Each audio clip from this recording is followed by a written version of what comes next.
యేసయ్య ఏకాంత ప్రార్థనలో ఆయన ప్రార్థన వెళుతూ చెప్పాడు ఒక మాట శిష్యులకి. ఏమన్నాడంటే, శిష్యులారా, మీరు శోధనలో పడకుండా ఏం చేయాలి? ఆ మాట చెప్పండి.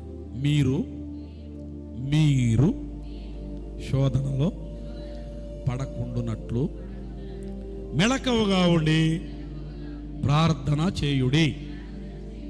ఏం రాబోతుందని దాని అర్థం ఇప్పుడు అదేంటే, నీకు వచ్చే శోధన అంటే మళ్ళీ మాకు కూడా శోధన అంటావు, నువ్వు పడుతున్నావు గట్టగా కష్టాలు అనల్లా శిష్యులు. నీకుగా వచ్చేది కొట్టేది నిన్నుగా, తిట్టేది నిన్నుగా, ఊసేది నీ మీదగా. ఇవన్నీ ప్రభు ఆరోగ్యంగా ఉన్నప్పుడే చెప్పాడు శిష్యులందరికీ. శిష్యులు ఆ మాటల్లా శిష్యులు ఏమన్నా తెలుసా?